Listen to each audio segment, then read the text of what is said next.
Naipangtatlo sa 7 luxury cars ng mga diskaya. Kabilang ito sa 12 luxury cars na ipinasubasta ng Bureau of Customs. Isang detalye sa report ni Gav Villegas. Muling isinalang ng Bureau of Customs sa public auction ang 12 luxury vehicles. 7 sa mga ito ay dating pag-aari ng mag-asawang Sara at Curly Diskaya. 3 dito ang naisubasta ngayong araw. Unang isinalang sa bidding ang dilaw na 2023 Ferrari SF90 Stradale na hindi pag-aari ng mga Diskaya na may floor price na 67.8 million pesos kung saan walang nagbid. Sa mga sasakyan naman ng mga Diskaya, unang naibenta ang puting Lincoln Navigator 2024 na may floor price na 6.9 million pesos. Nakuha ng Cantineta Espresso Concepts ang nasabing sasakyan sa halagang 6.95 million pesos.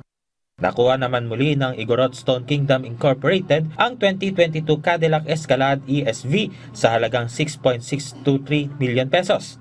Nagbid naman ang TDY Consumer Goods Trading at Le Central Jewelries para sa 2022 Bentley Bentayga kung saan may floor price ito na 8.8 million pesos. Naipanalo ng TDY Consumer Goods Trading ang bid para sa nasabing sasakyan sa halagang 12.1 million pesos.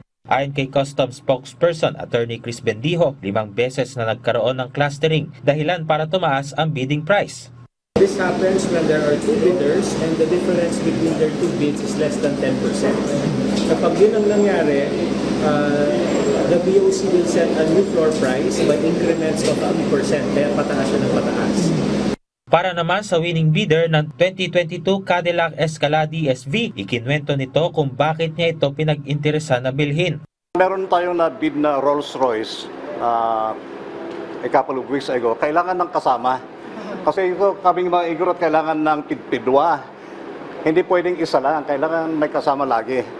Yan ang aming paniniwala. Kaya bumaba kami at nakibid dito sa Cadillac. Sir, ba't di pa Na bulletproof eh. No? Yung nga, sabi, pag merong Rolls-Royce, meron ding Cadillac. Kasi mga status symbol yung mga sasakyan na yan eh.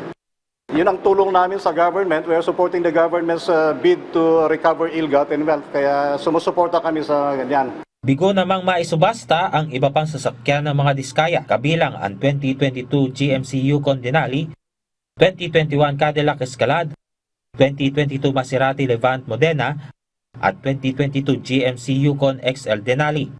Aabot sa 25.771 million pesos ang kabuang halaga ng nakolekta ng BOC mula sa mga naisubastang sasakyan. Gab Humilde Villegas para sa Pambansang TV sa Bagong Pilipinas.